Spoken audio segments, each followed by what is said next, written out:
Hello, everybody. Welcome to Dr. L's Confidence Workshop. What's wrong with being confident? Let's just brainstorm. You're welcome to contribute if you want to, but also I can just kind of talk. What is the value of confidence? Like, why does it matter? In what opportunities do you think? What parts of your life does it matter? Does anyone, you can unmute yourself, kind of say whatever you think. Why does it matter? Confidence to me matters because it makes me feel secure and that whatever I'm doing, I know I'm doing the right thing. So therefore, I don't have to almost belittle what I'm doing because I believe in my confidence and what I'm doing. Awesome. Awesome. And that can apply in so many different areas, right? And so that's, I think, the importance of this is that people understand it's not just for the workplace, which people often, hear soft skills and they automatically think this is relevant only for a job. It's not, it's life, right? Like confidence matters. You're more sexy if you have confidence to your significant others or potential significant others. You present yourself in a different way. People respect you differently. It just all aspects of your life, confidence can certainly benefit you. So awesome. I'm glad that you all can see that. All right. With that being said, this is now the activity where you're going to be writing. So I want you to list at least 10 things that you like about yourself. They can be your strengths. And you can think about this. It can be personality traits, it could be physical traits. This could be strengths, anything you want to do. At least what happens if we 10. can't think of 10? The goal is to get at least 10. Oh, Mark, I could list more than 10 for you. I think you can No. get yourself at least 10.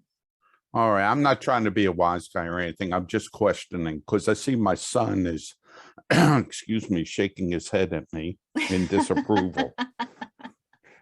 See, there he's continuing to do that. List 10 things. Yes. And you don't need to share them with us necessarily, especially while you're writing. If you want to do this quietly, you're welcome to do that. Okay. So I'll give everyone about like 2 minutes. Try to list about 10 things that you like about yourself. And if you need some ideas, like to get you going, you can say, I like my blank because blank. I'm an expert at whatever. I feel good about something. My friends and family would tell me I am.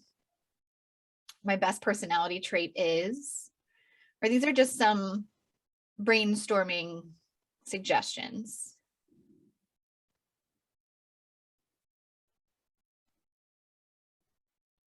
Okay. Do any of us feel like we've got to 10? Just give me like a nod your head-ish. Okay. All right. Ooh, even Mark, look at that. I like it. I like it. Okay. Well, I'm going to reference something that I actually said to Mark earlier. So do you find that your family and friends have more confidence in you than you do of yourself?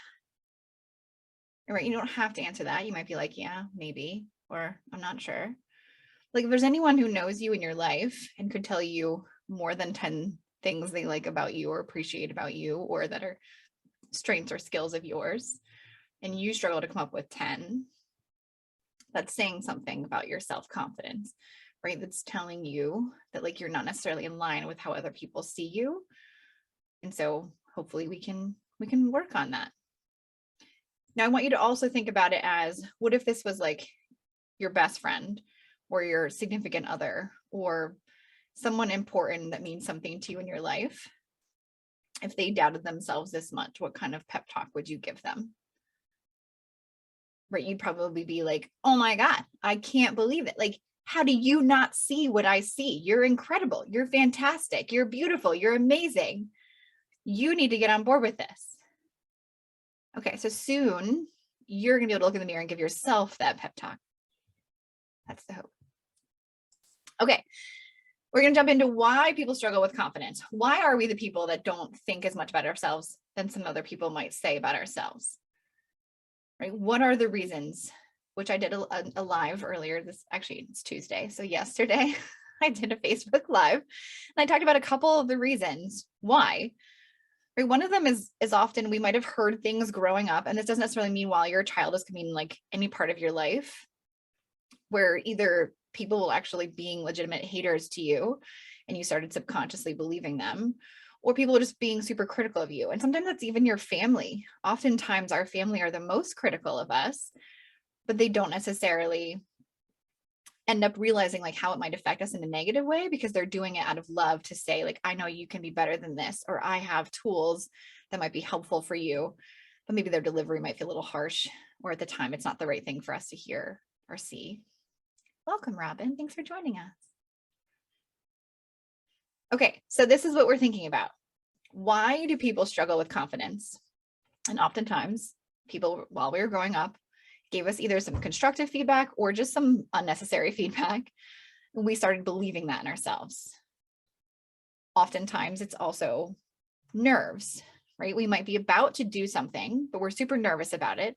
And that because maybe we don't feel qualified. We're not as familiar with the content, or the outcome itself could be really scary. Like if we're on a big project for work, for example, if we don't feel super confident about it, we're nervous. Does that mean I'm going to lose my job? Does that mean I'm going to lose this big client? Does that mean I'm going to fail this test? Whatever it may be, it makes us nervous. Or we're even striving for perfection, which might not be even a possibility, right? And it's just exhausting to try to do. But if that's part of who we are, we might be striving for that perfection that we're never actually going to obtain. And so it makes us always feel a little bit like a failure. If we have a lack of self-awareness, if we don't really know who we are, how are we expected to know what we're good at, where our skills are, where we should have moments of pride, as well as where our challenges are? What are things we really suck at and probably should work on a little bit, right? Like if we don't know ourselves, how are we expected to be confident? And then sometimes people are also really concerned about coming off as arrogant, right? I can't necessarily show people that I'm confident about something because they're going to think I'm cocky. And that's not necessarily true either. Maybe we just need to understand the difference of arrogance versus confidence a bit more. But quickly circling back to the haters of the world, of our lives, right? Why is it that if 90 people told you how great you are and 10 people told you that you weren't, we would spend more time focusing on the 10 people that told us we weren't, or the things that they said to us? Why do we do that to ourselves? If you have a thought, you're welcome to contribute. Otherwise, it's something you can also reflect on. Robin, if you're trying to talk to us, we're not able to hear you. Steve had the same issue earlier. Steve, you want to share with her how you fixed it? Maybe that's her problem too. I just went through every option for the microphones until people could hear me. There's nothing more to it. Yeah. Amber, if you also share that video that we were doing before, just make sure the Amazon music is already off. Yes, I already posted it. Thank you. Okay, sorry. And actually, while Robin is getting her sound situated, I do want to give a quick shout out to my beloved husband, Steve Silverberg. He is also my production technologist, or tech, whatever we call him. So all the lighting, the beautiful backdrop I have, which you'll see is a green screen when I actually stand up. The audio, anything that we're doing for all this is all his baby. So thank you so much. I put the plants where they belong back behind you. Yes. Yes. Sorry, I wasn't fully plugged in. Ooh, awesome. I think we believe that 10% because I just don't think it's part of our society to necessarily believe in ourselves. We more so pick ourselves apart, and we are our biggest critic. So when somebody says like, oh, this is really great, but you should have done this, instead of holding on to the positive aspect, you just sort of look at it and you're like, oh, damn it, I'm messed up again. Yeah. And I think it's sort of just, that's a behavior that we've learned, maybe. Something along those lines anyway. Robin, you speak such truth. Thank you for that. Absolutely. That is so, and it's very much goes down to this, like believing kind of the haters when we were, like all of our lives. If mom said something, if siblings, if we were teased in school, if whatever happened, we start believing that, and our subconscious really takes over how we think and feel about things. Consciously, we might not have a clue where it comes from, right? Like we might know like, oh, society, we're naturally beat ourselves up, but where does my personal stuff come from? And I'm not a trained psychologist or a therapist to help you work through that stuff. So I suggest maybe you can do that on your own time. I'm not going to go that deep today. But if you're realizing that that's part of maybe where your stuff is coming from, I think you need like a mindset reset. And there's tons of books. I'm actually reading one right now that's like something about being a badass. And that title is necessary to kick me right where I needed to be. And it is this mindset reset. It's understanding how the inner parts of your ego and subconscious really consume how we think about ourselves. And if you're able to kind of reset that and let yourself know that like, no, there's always going to be people that aren't pleased. There's always going to be people who give me feedback. And sometimes I can be really grateful for that. But how do I differentiate the good with the bad, the helpful versus hurtful? And how do I understand my own value aside from that and be strong enough to be able to differentiate what's coming at me? Absolutely. Thank you so much. All right, our next segment, we're going to talk about the difference between confidence and arrogance. Because often if we have the guts to then show off our confidence and be proud of who we are and actually show that to the world, then people are now afraid of like, what are people going to think of me? What do I look like? All this. So I have a fun little video to share with you, as long as I'm going to be able to open it. Again, this is Steve walk me through this. We're good. All right. If you can't hear it, please let me know. Bring it to constructive criticism. Now, the other stuff, whatever, you're like, I don't have time for this. I'm too busy being confident. But constructive criticism, as a confident man, we embrace it.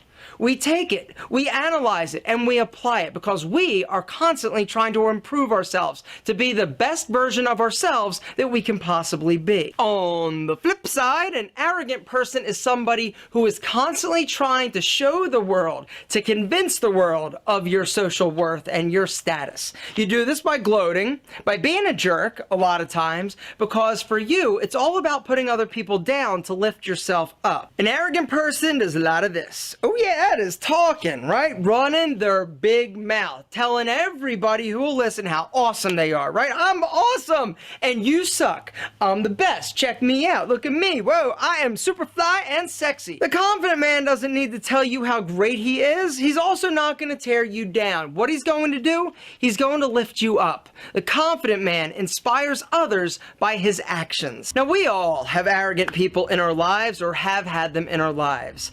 Best case scenario, right? You identify somebody as an arrogant jerk and you're like, whatever, I got no time for you. And you don't hang out with them, right? But sometimes it's just not that easy. They may be a family member. They may be able to speak better than me, but they may also be a coworker or an employer. In those situations, you got to just sort of take them with a grain of salt. Don't buy into it. Don't let them steal your joy or affect your confidence. You are awesome. They're trying to make up for the fact that they're incredibly insecure. And a lot of times that's where arrogance is actually rooted. Awesome. Was everybody able to hear that? I'm just giving a yes. I'm so sorry if it was so loud. That was so loud in my ear. So I'm sorry if it was super loud for you. I'm still learning all this fun stuff. Okay, so obviously he speaks particularly to men. The Alpha M is really about like building up men in their brand. But I think what he's saying is absolutely universal. It's 1,000% true, right? A confident person is self-aware. They take pride in their abilities, but they really do lift each other up. Like I mentioned in my YouTube video, that it's really about like, I can say that I'm great. I can also say that you're great. Like, why couldn't we be great together? I don't need to say I'm great and you're not, or I'm great because you're not. It's not necessarily this comparison. It's just acknowledging that like right now I'm living the life. I'm living my best life, right? But couldn't we do that together? Like, don't we want to jump off a cliff into the beautiful Aegean Sea together and celebrate these things? Isn't it more fun? And so why couldn't we do that for each other? Whereas arrogance often is a feeling of superiority. You probably remind others of your abilities often. It's different than being able to share them, but also like, ooh, don't forget, I'm freaking amazing. They tear people down, tend to be self-absorbed. And yes, it's often very much tied into insecurities. So now I want you to think about your top 10 list, kind of glance at it if you're able to do that.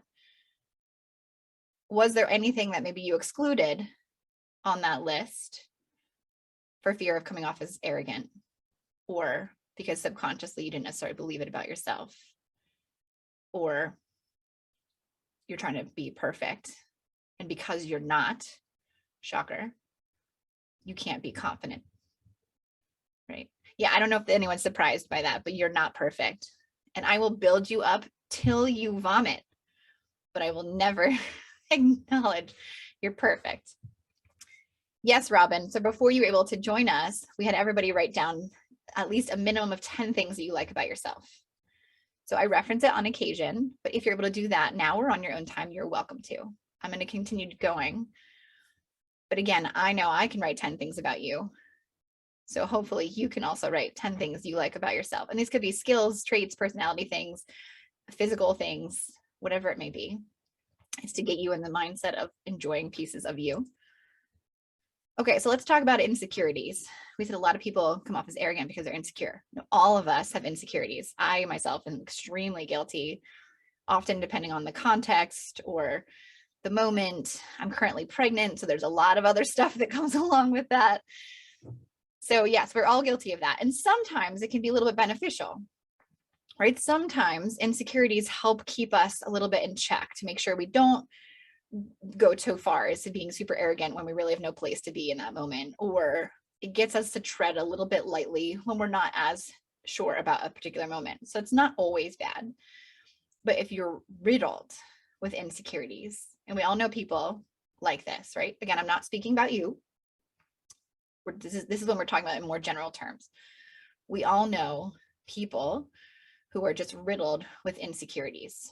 They might come across as super needy or untrusting or kind of mean and even bitchy sometimes, right? And how ironic is it that like they come across as arrogant when people assume that they're just like think everything about themselves, but really that might be the mask thing to put out there because they think nothing about themselves or very little about themselves. Now, why on earth is this better than confidence? I have no clue why you'd want to be like that, more so than when you'd be confident.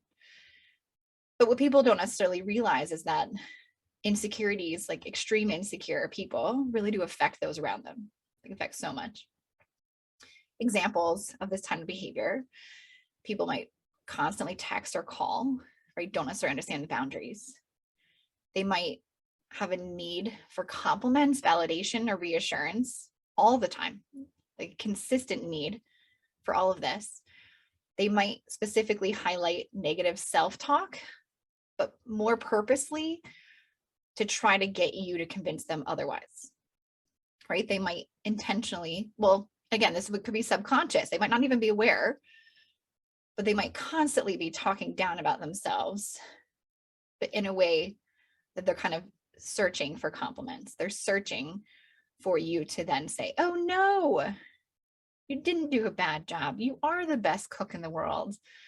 And you are the best boss ever. No, that's absolutely not true. But they do it often enough that you're like, okay, they need their ego pet because they're really struggling. Yeah, and that can be exhausting on their part and on the receiving end of it. So sometimes they're story toppers. They compare themselves to others. So if they're, if someone's life is good, theirs is better. If someone's life is hard, theirs is worse.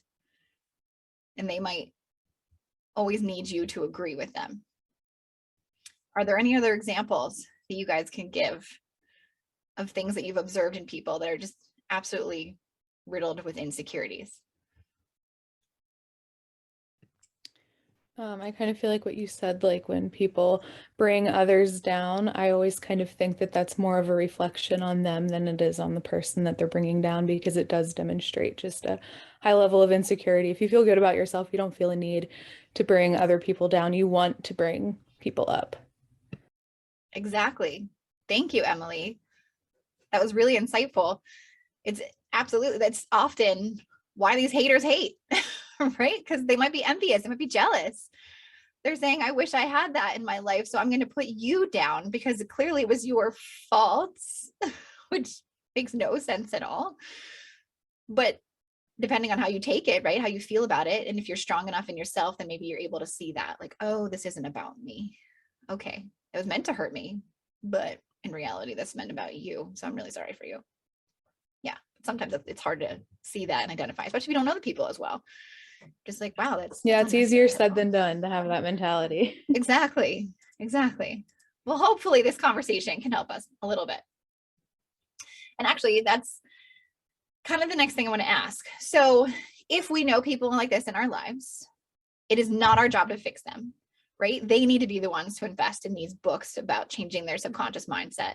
They need to be the ones to see professional help if they're able, or to go to confidence workshops and learn more things about themselves so they can learn to be more confident. They need to invest in themselves. But is there anything we can do to kind of assist them in even seeing this about themselves? I guess if they're like trying to tear things down or being negative, try to point out the positive aspect too. Some people call it the silver lining. You know, bad things happen every day, but if you focus on that, the world is just going to suck. So I've been actually practicing with my husband to try to, you know, when something bad happens, to say, well, at least this happened. And, you know, the good part is this, and just trying to see the light versus the darkness, because it's very easy for darkness to just devour the light, but it's much harder to put out the light if it gets stronger. Yes, thank you. And that's actually a New Year's resolution of myself as well. It's easy to be swallowed, just like you said, with all the negativity in the world. And when things happen to you, you often feel victimized. But then having someone else say to you, like, hey, I notice that this is something that you seem to be struggling with a little bit. You know, would it be helpful if you could try to see that not everything is like that? There is some positive. Mark, were you able to get your voice back on? No, that's such a shame. Well, if you are able to type it into the chat, maybe it's something we can repeat for you. Oh, you got it. Oh, I got it. Yay. Oh, all right. I think you know, going back to what we were saying is I think a lot of it has to do with insecurity. Mhm. What happened now? No, you're good. We're still listening to you. Oh, okay. Yeah, I think the point about people being obnoxious, Mhm. or people being insecure has to do with what you're talking about is your skills, and your insecurities, you know, tend to leave people be boisterous and obnoxious, and they're trying to make up for something. Mhm. Did that make any sense? Absolutely. No. Yes. Thank you, Mark. I appreciate it. Well, I hope it did make some sense. No, it That usually, absolutely does. yeah, usually somebody who speaks a lot, or again is obnoxious, or just keeps on speaking, is usually trying to cover up something there. And that a confident person will be someone who listens well. That the depth and breadth of a person is not what so much comes out of their mouth, but how well they listen. So someone is a good listener, that usually they're the people you need to align yourself with. They're the ones full of knowledge, that they don't have to prove anything. That's a really good point. So what you did for us is really add on another characteristic of someone who's really insecure, is that maybe they always feel the need to kind of fill the space, or to make it about them, whereas they're not necessarily as easy to share the limelight and to allow you to have a voice, because their voice should be more important. Yeah, they're trying to do a smoke screen and cover up. Yeah, be careful of the people who listen. Not be careful. You know, keep a watch on people who listen. They're the ones who are more insightful. Yes. And usually more experienced and more knowledgeable about a subject than somebody who rambles on. Got it. So everyone be friends with quiet people. I would say so. I would say so. I just thought of something I'm a visual learner. Visually, if you imagine like a picture, and you know how our phones, if you click on a certain thing, it'll focus on that. Mhm. I guess it's the way you present it. If you focus on the negative, that will stand out in the picture. But if you focus on the positive, that will be the focus. I just thought of it, a visualization in my head. That's all. No, that's a beautiful technique. I should add that to the list of tips. Thank you. Thank you all. This is great. See, this is what we want. We want like a live workshop to involve discussion and conversation. Absolutely. Okay, so we're Can talking I- about, oh, I'm sorry. Go Sorry. ahead, Steve.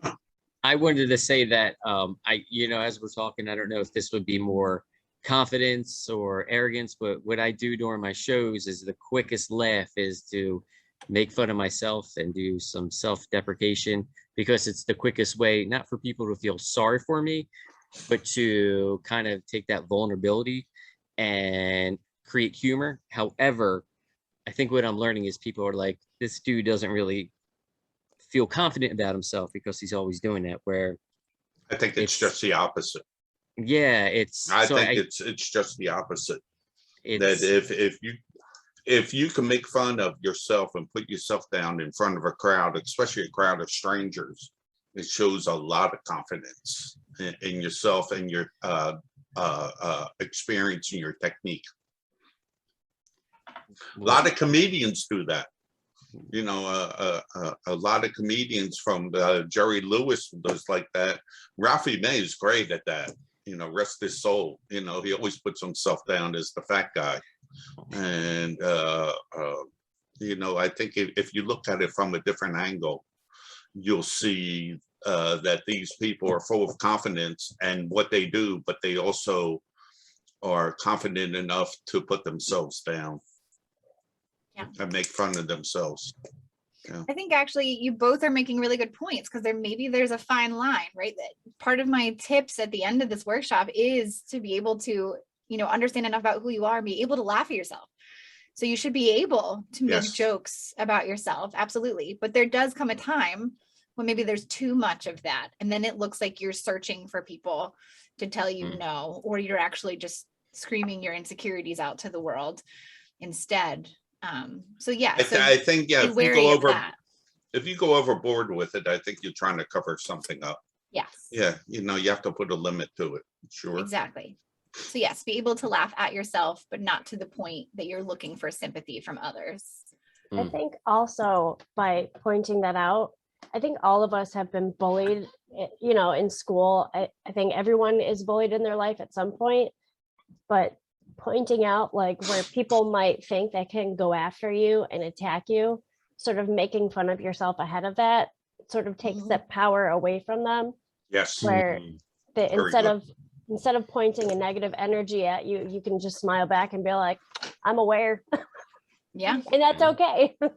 You know, that might be worth, that's a very good point. That might be worth a few minutes to talk about is how do you usurp your adversary's power?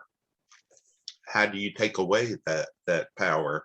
So it helps build your confidence, or that goes to show that you're more confident than they are, because you can usurp their power. Mark, over you. I got to give you credit for your SAT word, because I've never used the term usurp before. So that was super impressive. But I opened the floor. I got that from my son. Oh. Yeah, the word from my son. I'm assuming not Steve. Maybe the others. Yes.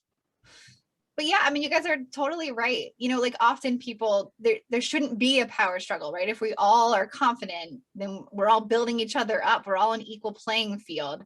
You can say in this particular setting, this person is better than me, but I'm confident in knowing that, and that's fine. We all are given different skills, different strengths. None of us are exactly the same. And so for us to be able to acknowledge this is this person's wheelhouse, and I'm so proud of their efforts, but not feel threatened by them trying to take the power, unless they are people who are going to heckle or cause problems, And then absolutely, by demonstrating our own confidence and by being able to giggle at ourselves and being aware of our flaws, this is definitely a positive way to be able to say, you're not going to take control of this situation or of me. I'm the only person that does that for me. So absolutely. Another thing you can do about addressing like insecurities in people in your life or insecure people in your life is really to set boundaries, right? This is easier said than done, as mentioned in the Alpha M video. If this is a family member or a coworker, it might be a little bit more challenging, but sometimes it might be something that you are able to walk away from if you can do that politely. And sometimes this might be something that you just need to have that little pep talk with somebody, let them know how their stuff is kind of affecting you and how it makes you feel, but that you still want them to be a part of your life. My recommendation is if you tell them you want them to still be a part of your life, that you actually demonstrate that you mean it. That's the key factor here, right? Because if I'm extremely insecure and someone like Emily, just for example, lets me know that some things that I do affect her in some kind of way, and she's trying to build up her own confidence and surround herself with positivity, and it's not necessarily meshing with her at this moment, but that, you know, she thinks it's appropriate that we set healthy boundaries. Maybe I was expecting a little bit much of her that she was able to give at the time, and she wants us to set boundaries, but she says to me, but I still care about you. I still want us to be friends. I still want us to do our fantasy football league. I don't do that at all, but this is right. We still want to do these things. I, as the severely insecure person, might be devastated by this conversation, right? I might act all cool about it. Yeah, whatever. I don't need you. But I might also be extremely devastated by this until Emily reaches out and says, hey, it's Sunday. How's your team doing? How are things going? She's demonstrating for me that although we didn't talk every day like we used to, that she still means what she said. She still said to me, I want you in my life, and therefore I'm going to demonstrate that for you. So she's showing me the new setup of our new relationship. So then I can start to ease into the idea, okay, now I understand what boundaries mean a little bit more. She wasn't like breaking up with me, but in theory, she was letting me know this dynamic wasn't working for her, but let's set up another dynamic. And she'll still respond occasionally when I message her. This isn't about power, right? Emily's not trying to be the sole dictator of when we can communicate or get together, but she's also helping me to understand the boundary that she needed me to set. And so I think that's a really big one if you actually want to maintain the relationship with the person in your life. If you make a promise, make sure it fits within what you need, but make sure you follow through so that they get that's actually what you meant. Cool. Awesome. Now back to you guys. The insecure people, we wish them well. We hope they grow and for the best. We'll set boundaries with them. But in the meantime, we're talking about us, right? How can we be a better version of ourselves? One point of advice I have for you is giving and accepting compliments. I know that sounds really weird, but giving a compliment, as we talked about, we like to build each other up, right? If you're confident, you build others up. You tell them how great they are, but not just like fluff stuff, like genuine things. If you're super good at something, you genuinely tell somebody that and mean it. And people feel that. They feel the genuine piece. But you also need to learn to accept a compliment. Now, if you guys can give me some examples, why do some people feel uncomfortable, embarrassed, squeamish, whatever, when you try to give them a compliment? I'm very bad at this. My husband actually makes fun of me for this and says, just say thank you. Because I don't believe in whatever compliment itself. I've never been like a person that fishes for compliments because I just don't believe, if you're going to get a compliment, if you need to fish for it, it's probably not, you're not really glowing in that category. But for me, I feel sort of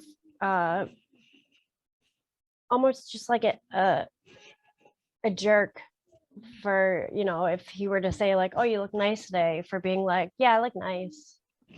I feel like a selfish person by I guess, accepting that. So instead, I just sort of try to ignore it. And he's like, hello, I just said something to you. And I'm like, okay, cool. So I mean, for me, a lot of my bullying was about like self-image and the way I looked physically. So I don't have a ton of self-confidence. So pointing certain things out, yeah, I do feel embarrassed when he says something nice, and I don't really know what to do with it. I know I'm just supposed to say thank you and accept it. I just feel very selfish, embarrassed, and like an asshole kind of if I'm like, yeah, thanks, I know. Why would you feel selfish about that? Thank you. Because I don't know why. I don't honestly know why. I don't know. Maybe selfish is not a right word. I don't think it Of is. Yeah. For that a right description. I used to feel that way too, and you know, I don't do it now. I used to feel embarrassed, or I feel like, why are you bestowing this upon me when I don't think I really deserved it. I just did my job, or I just did whatever I'm supposed to do. But but thank you for the compliment. But this is just me, and that's how I came to terms with it. So thank you both for sharing. I welcome anybody else to share as well. And Robin, for sharing something so personal about yourself, I really appreciate it. I'm going to side with Brad on this one. But yeah, so I heard a couple of things come from there, right? So something in your subconscious from your past bullying or whatever it may be is causing you to not necessarily believe the compliment. So it's hard to accept because it's like, for you, like, why is someone lying to me? But then also the idea of you don't want to come across as arrogant by accepting that compliment. But if someone simply says, thank you, why does that come across as arrogant? If you were to tell me this was the best workshop you've ever attended, thanks, by the way, and my response is, wow, that's awesome. Thanks so much. I mean, genuinely, some of you might feel like that was cocky or arrogant. Or some of you might feel my genuine excitement to hear that that's actually what you thought. And so I wasn't worried about coming across as arrogant. I was super excited. That's how you felt. And I think people can see that. They can feel that. So I shouldn't have to worry that me being excited by your compliment is going to come across as bad. That actually will probably make you happier by giving me the compliment and seeing my genuine excitement back. Yeah. Right. So you want to reframe how those things are received. People don't tend to give a compliment to make you uncomfortable. Maybe Brad does. I'm kidding. Right. But they give you a compliment because they genuinely want to compliment you about something. And as we learned, confident people build each other up. So we give compliments. We want to give compliments. So now by us saying we don't want compliments, we feel uncomfortable by them, we're almost denying someone else's ability to feel good about themselves by complimenting us. So stop being so selfish. Wait, I have a question. I'm kidding. Yes, Steve. So I don't know, this is silly, but so I took the dog to the vet a couple of weeks ago, and the woman there was like, oh, your dog has such a cute face. And then I was like, do I say thank you or do I agree? Because I'm thanking her for something I didn't do, but I'm agreeing because it's like, yeah, he totally does. So I felt very uncomfortable. And I think I just went like, yeah. And I've been in that so many times. I'm like, I didn't do anything to construct his face.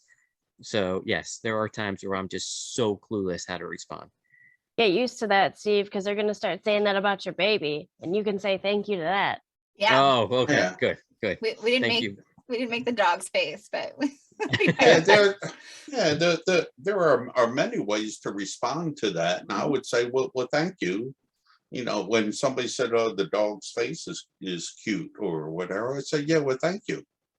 Yeah. You know, I mean, just go and you're acknowledging the comment. You're acknowledging, yes, the dog's face is cute, and you're thanking them for taking the time to compliment them. And the thing, yeah, and Robin has a good point there that, you know, it's going to happen with the baby Yeah. a lot. And, you know, when the baby comes, just say, well, thank you. Thank you. You're acknowledging the comment or remark, and you're happy that they took their time out. Or you can go, yes, I agree. Mhm. You know, somebody says, well, that baby's cute. Well, yes, I agree also. Thank you. Yeah. Or thank you for commenting. Exactly. If you were to like role play that in your head, by the way, our baby is saying hello to everybody right now. You guys can't feel this, but I can. So she says hi. She knows her Yeah. daddy's talking. Yeah. But yeah, if you were to role play that, let's pretend you're out somewhere and someone says something to you about your dog. Like, you chose the dog, right? So you might have also thought the dog's face was really cute, or something about it. You fell in love with this dog. You love it for other reasons, whatever it may be, but still a compliment to you because they're sharing this common interest with you. So no, you didn't create its face, but you did actually have something to do with this dog, its mannerisms, its personality, its looks in a way, it's whatever. And so it's still a compliment to you as well, and to the dog. So yes, you can do both. You can say, I know, isn't he freaking adorable? Thanks so much. Like, I agree. No one Yeah. actually thinks that you created that. No one thinks you're taking credit for that, but you can still agree. I was nervous. Yes. Okay. There's other dogs present. Yes. Oh, and they might have felt really insecure about it. Yeah. See, that's the gloating that we don't want, right? We don't want to build, you know, but we can still say, oh, I know he's adorable. And look at all these other dogs. They're all so cute. Right? That's, yeah, you can still acknowledge without feeling any of this. Yes. Yes. Actually, I agree. Thank I you. agree. Wait, A can I? prime oh, I'm sorry. Go ahead. Yeah, I didn't realize how insecure I was about these compliment things. So one more thing. So if I look nice and you look nice and you compliment me and I say, hey, thanks, and I don't give it back to you, I look like a jerk, right? So No. No, and it, No. not at all. No, No. not at all. Hmm, And okay. actually, No. Stevie just said what we were going to cover next. It's exactly it. So many Sorry, I people have your notes feel. here. No, I'm kidding. No. I'm kidding. Wow. No, but that's perfect example. Like, Yeah, you could just oftentimes- say, yeah, thank you for the compliment. thank you. Yeah. Exactly. Yeah, thank you. That's it. Oftentimes people will compliment particularly clothing or jewelry or makeup or hair or something physical about you, right? And have you ever given someone a compliment and then watch them literally scan your body because they're looking for a response? They're seeing, ooh, what am I going to choose? Your boots, the hair, the jewelry there. It's a very quick scan, but it's enough that you're like, oh my gosh, you're now fishing for a compliment. I'm not asking. I didn't compliment you to get one in return. Therefore, you're not a jerk by not returning. You can simply say thank you. If someone likes my shirt, I also like it enough that I chose to wear it in public, right? So like, why is it not okay for someone to agree with me? That's all they're doing. Or maybe it's not my favorite shirt. And maybe my response is, oh, I didn't actually realize it's not really my best color, but you know, maybe you disagree. Thank you. Thank you for that opinion that actually makes me look better than I thought I did. You're welcome to have that opinion. Thanks so much. But I also have no obligation to share that with someone else. That's maybe a little insecurity that I have, but not enough to put it on them, right? I'm not then fishing for that. I can simply say thank you. Now, if I also really genuinely wanted to compliment them as well, not in response, but just in general, to tell them I think they're fantastic at this, or this is great, or I love this, or whatever, then great. If they open their mouth first and they got it in first, then I can be like, wow, thanks so much. And I actually loved your blank. And then everyone's like, oh, I got it at TJ Maxx. Don't you love it? And we're all happy and everyone's great, whatever. But they also feel that it hopefully wasn't just in direct response because they felt an obligation to be complimented. So I would actually challenge all of you. We can do this quick challenge of like, if someone compliments you, that you don't compliment them back, but you accept it graciously Yes. with a smile Yes. and a thank you. And you'll learn that no one will walk away thinking, wow, what a bitch. She didn't compliment me back. Because if they actually complimented you genuinely, they didn't want or expect a response back. They just wanted Amber, you to you do accept that it. all day. We'll be in public going somewhere, and I'll just have my head either down or straight. And you're like, oh, you look great. Oh, you look great. And these people I had no like knowledge of have now brightened your day because you compliment them. And then you have also brightened theirs. And I'm like, oh, I guess you are a nice person, but you know, she made you feel that way. I'm just gonna keep walking. Yes. It is Mhm. exactly. You know, it's fulfilling Yeah, for the person that you complimented, but it's also for your benefit also. absolutely. Yeah, it's for your benefit also. That you Exactly. saw something nice or attractive, or you saw something that you thought deserved a compliment. And I do it a lot also. You know, if I see something that, you know, I'll just say, wow, that's great looking. And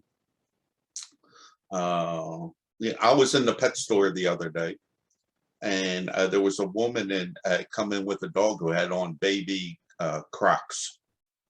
And I said, wow, Crocs for a dog. And she goes, yeah, well, we're practicing because they're moving up to upstate New York to the Adirondacks, and where it's, she was explaining it's ice and snow an awful lot. So, you know, one thing can also lead to a conversation. Then we had a conversation about her dog. Yeah, compliments are great. And I think that's also a sign of confidence on your part that you can compliment somebody else And that's exactly what we're talking about. with not expecting a compliment in return. Because she sure Yes, didn't compliment me, and I wasn't expecting it. exactly. But I complimented her dog and how unique it was that their dog had on Crocs. Yeah. That's that's a thank you, Mark. That's a great example, because then this woman probably really enjoyed the opportunity to tell someone about this this experience and how they're moving and how they're doing this for their dog. She might have felt a little insecure or just really excited about it, right? Like if I walk into the store and my dog's wearing Crocs, I might feel a little silly. But if Yeah. someone compliments me and then I get to share with them, I feel better. I feel Yes. good. Yes. Or I'm like super pumped because he looks awesome in his Crocs. And I'm Yes. also excited to share that with somebody. So by you complimenting it opened the door to let me share that. And so I can appreciate that. And I'm glad she didn't compliment you back, although I'm sure she had plenty of reasons too. That wasn't what it was about, right? It Yes. wasn't what it was about. All right, I'm going to move to the next one for sake of time. Hopefully, if we go a little bit over, everyone can be okay with that. I'm sorry, we're having such robust conversation. You guys are doing a great job, but I want to make sure you get some of these other tidbits as well. So if you can accept a compliment, hopefully you can also accept criticism and feedback. And that's really, you know, you want to be the good deliverer, but you also want to be good at accepting as well. And so the quick and dirty of that is really being able to sift through the smoke of it, right? So if someone delivers it horribly to you, maybe they expect you to combat and be super defensive. So they already start by delivering the feedback with like gloves on and they're ready to go. They deliver your feedback as if they're in the ring, like ready to punch you back because they're expecting you to respond in a certain way. So that's not a great delivery. They might be super mean about it. They might be super rude about it. But if you're able to like clear all of that out and really hear, what are they actually saying? What's the real message behind all this smoke screen? Is it helpful? Are these people real, like, is this really just a hater trying to give me feedback because of their own insecurities? Or is this something that I can actually grow from? Can I learn from this? What if I was affecting someone in a negative way and I had no clue? They're giving me a heads up. That's a helpful tidbit, right? Because I want to know that. I want to change that behavior. Or this is something I might do well, but they have a little tip for me to do it better. And even though they might say it good or not good, if I automatically get defensive, that's not going to help anybody, because then I'm also in the ring ready to fight. Whereas if I can lower my gloves and just kind of think about it, like, oh, okay, even if you like said it as a jerk, what you're saying is actually potentially really helpful for me. So thank you for that. Now that definitely goes, like, feedback makes us better, right? But not everyone's going to give you good feedback. So really, if you practice listening to the real message inside, you might be able to differentiate what is helpful versus hurtful. And then, not believe or let the hurtful things kind of take it in, but also really being able to hear the genuine feedback and being able to grow and learn from that and appreciate it. Maybe even be grateful for what they're actually sharing with you. So yes, it's that idea of being able to accept compliments and accept criticism, because we're not perfect. Doesn't mean we can't get close, but we're not perfect. And we shouldn't be shocked when someone tries to tell us that we're not perfect. We should accept that and be able to learn from it. Now, depending on the relationship with the person, like if it's your spouse, that might be a little bit of a different dynamic, right? If it's your boss, that might be a little different. If it's a friend, you'll hear it differently. But overall, even if you need to go through whatever moment you initially respond, once you can calm down or do what you need to do, then try to hear it for what it's actually saying. You don't always need to agree with it. It doesn't mean it wasn't meant to be helpful, right? It doesn't mean it was meant to be hurtful either. But you can take it or not, but still being able to appreciate that the overall message is to help you improve. Then that's really what's the genuine piece of that. Okay, we've been sitting for long enough. One of the other things I want to tell you about is posture. So if you're able and willing to stand, I'm going to stand and I'll move my camera. You can actually see the top of my green screen, so I apologize. But I want to cover, if you're willing to stand, I encourage you to do this with me. I want to cover posture. So posture is not necessarily going to make you automatically feel more confident, but it will make you appear more confident, and people will start looking at you like that, and then it translates to your feelings as well. So all of this above.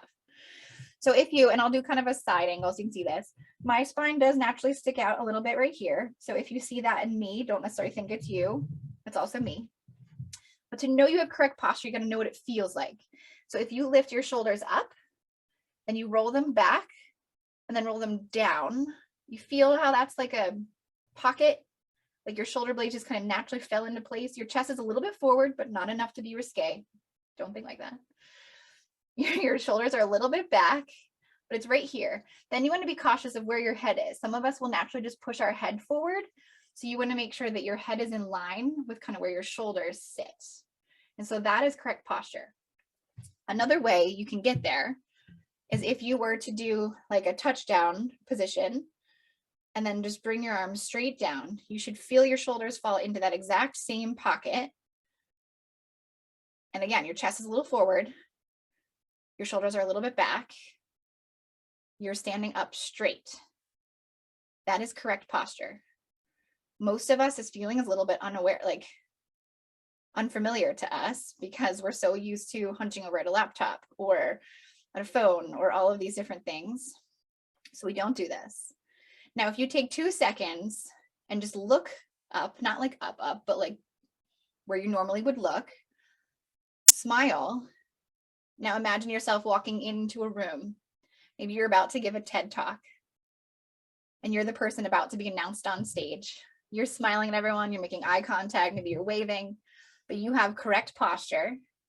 Your head is up, not down in your phone. And you're able to actually see other people around you, see their responses. You see how excited they are to go watch you present. Amber, I'm sorry to interrupt. Absolutely. It's bath night, so I have to go give little Jay a bath. Yes, But this was well, awesome, and thank you for involving me. of course. And I will It send was you the list of tips afterwards too. Thank you, Robin. awesome. Thank you. It was nice to see everybody. Bye. Bye. All right, with that, actually, all of you can sit.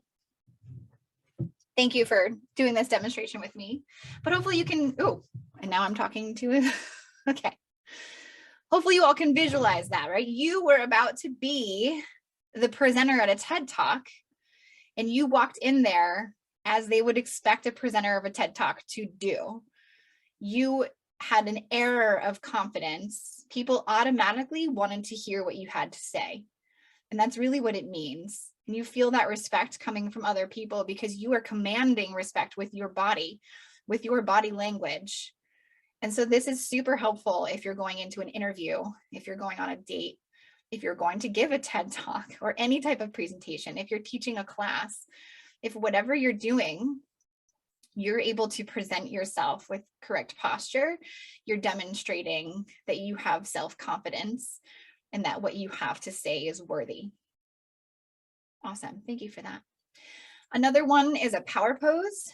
And that's really like standing in the front of the mirror like Superman.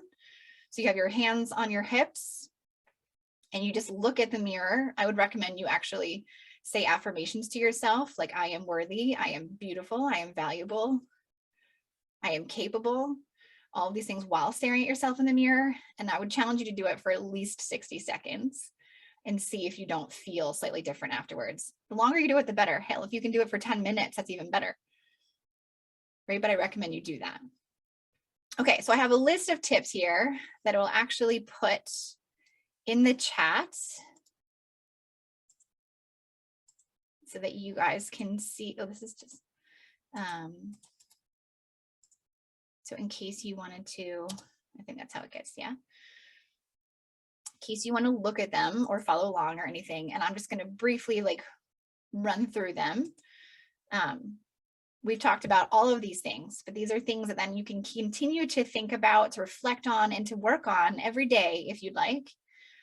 So things like self-awareness, really learn who you are. And that means all of it, the good, the bad, the ugly, your flaws, your trait, like your amazing traits, the things that you're still really challenged with. If you know all of it, don't use it as an excuse of, oh, I suck at it, therefore I don't need to do it. That's not how that works. You got to learn to manage some things that you're not so great at. But at least if you know that, you're not going to try to make a career out of something that you know you're never going to be an expert at. Right? You're not going to try to gloat to someone how amazing you are about something because you know that you're not. That's okay. You can feel good about, I'm not, someone else is. And that's their skill set. And I will cheer them on. That is not mine. But when it comes to my skills, I hope you cheer me on because that's how we help each other. Right? Gratitude, practice gratitude. As Robin and everyone was mentioning earlier, if you're able to find the silver lining in even the crappiest situations, then you'll just be happier. You'll have less time to spend on the things that you don't have because you're so busy focused on the things that you do, even when life gets really hard, and sometimes it gets really hard. There's something you can try to hold on to. Now you might need your moments for your pity party. I just request that you don't invite anyone else to your pity party. Have it, right? But set a limit for yourself and then realize, okay, even though I'm not done now, I can still have both feelings at the same time. I can be really sad, upset, hurt, whatever about this, but I can also be grateful and happy about this. Those things can happen simultaneously. So let them. Number 3, affirmations. Practice your affirmations. You can actually record yourself telling yourself things about you and then listen to that every day, or you can just Google, Pinterest, whatever, daily affirmations. And these are really things about, I am awesome. I am a great presenter. I am great at this. I am confident. And the more you hear yourself say that, the more you'll start believing it. You're retraining your subconscious. Compliment others and learn to accept compliments. We talked about that. Accept criticism, quit excuses. Again, you're not perfect. You will make mistakes. You do have a past and you've done maybe some bad things. All you can do is own it, try to rectify it, apologize when you can, and then learn to laugh at yourself. And that's what we talked about earlier with Mark and Steve of there's a little bit of a line. Don't try to beg for people to give you attention and console you, but do it enough that you know who you are and you can laugh at yourself. You can be confident in that these are things that you're not perfect at, and it's kind of funny. Number 6, clear out clutter and negativity. Now, clutter can literally mean physical stuff.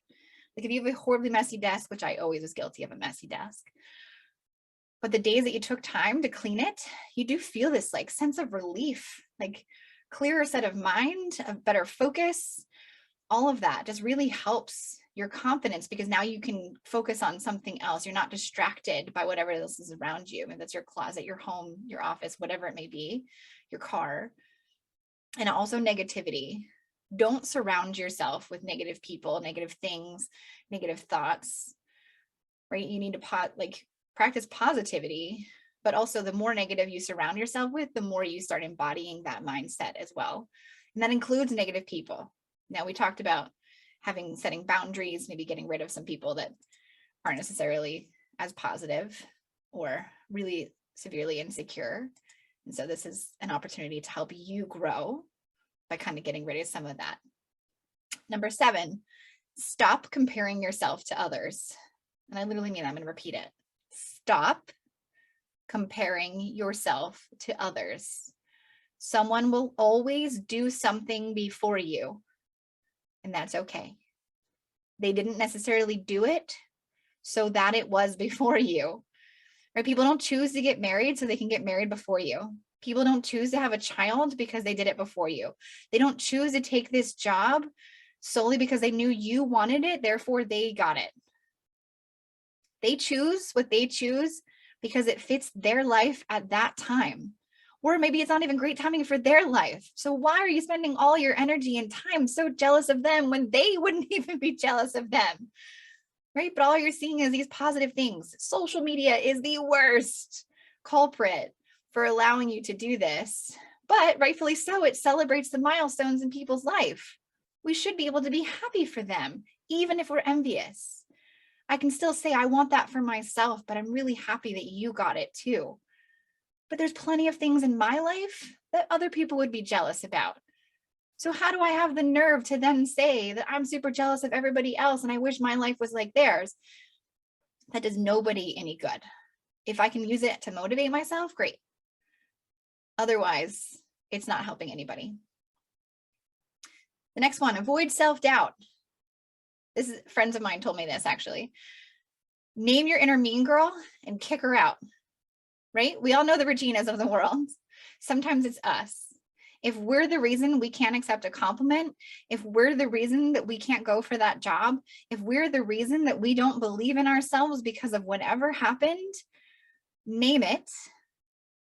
And let that be your Jekyll and Hyde evil alter ego and find a way to kick its ass out of your life, or at least out of that moment, right? Because that's not who you are. That's a piece. That's a piece. That's the doubting piece. That you're like, what would people who know me and care about me say? Would they all say, go for it? Would they all say, do it? Would they all say, I can? So why am I listening to the one thing in my head that says I can't? Right? Regina, get out. Number 9, manifest positivity. That's the opposite. We said get rid of negativity, right? But it's different to just get rid of negativity. It's really trying to bring in and put out to the world positive things, even during the crappy times. Again, we can take time to be sad, angry, upset, whatever. And maybe simultaneously we can be grateful. But can we also be positive? Can we also look at things from a silver lining perspective? But can we put positivity out into the world? It helps to listen to happy things like podcasts. It helps to read mindfulness books or like mindset books, like this badass book that I'm reading. It helps to do a lot of things to realize like, I really am worthy and I want to hear happy things. What songs make you just kind of dance a little, right? Put those on when you need a little positivity in your life. And I don't mean like raging, angry music that maybe you run to and work out to because it like gets your body like motivated, because that's still like angry, right? Like happy stuff. Like there's a reason there's songs called happy, and clap along with me. Like there's people need that in our lives. And number 10, develop some kind of self-care routine. If you take care of yourself, you're respecting your body, you're respecting your mind, you're respecting yourself. And therefore you're going to feel better. You're going to feel good about who you are. You're going to feel more confident. That should include some type of mindfulness, but include exercise, drinking enough water, eating well, spending time with people that matter to you, right? Fulfilling your life in a certain way, self-care. And then obviously the big moment, things like smiling and eye contact, dressing for success. I don't know if you've heard this before, but I say a little thing of like, wear your sexy panties. And that sounds a little risque. I don't actually always mean panties. It could be, but that could be your secret. But it could be something physical that you have that is lucky to you, or it's your favorite, whatever, because you feel good in it. You feel more like, oh, this is warding off evil, right? It's going to bring me good luck, or it's going to make me feel good. And it makes me feel confident. And if that's what I need in that moment, before I'm about to give my TED talk or my interview or whatever I'm about to do, then that's what I'm going to do. Correct posture, walking with a purpose, practice your power poses. And then worst case scenario, fake it till you make it, right? Borrow someone else's confidence until you find your own. You can look around and see that there's millions of people around you who is exuding confidence. And how can you say, I'm going to play that part for this exact moment? Not that I'm actually going to be that person, but I'm going to just borrow a little bit of their confidence and I'm going to play that part for right now. Because if I hear myself saying it, if I'm portraying myself in that way, I know it's in me. I know I have it somewhere. Even if I have to pretend that it's not exactly me in that exact moment, it will eventually be. Right? All right. I promise you, we're just about done. I have a girlfriend, April, who sadly was not able to join us tonight, but originally was planning to, sent me this poem and said, I think this would be helpful for your workshop. So I just want to share it with all of you. You woke up this morning feeling like you didn't get enough sleep, but you got up. That's enough. You worried that your family didn't eat enough healthy meals, but they were fed. That's enough. You went through your day believing you didn't put in enough of your energy, but you gave every ounce that you had to give. That's enough. You lay your head down at night replaying all the things you didn't do well enough, but you did the best you could. That's enough. You will never do it all or get it all perfectly right, but you showed up, and that's enough. You are enough. And I hope that you believe that. You absolutely are. I want to thank each and every one of you for coming. This was such a great conversation. We went over time, and my apologies, but because all of you had such wonderful things to say and to contribute. So thank you so much for being actively engaged in this conversation. Hopefully there's some little tidbits that you can take away and learn from. But otherwise, I hope you kill, cook, and eat all your confidence struggles, because you all are fantastic. What's wrong with being confident?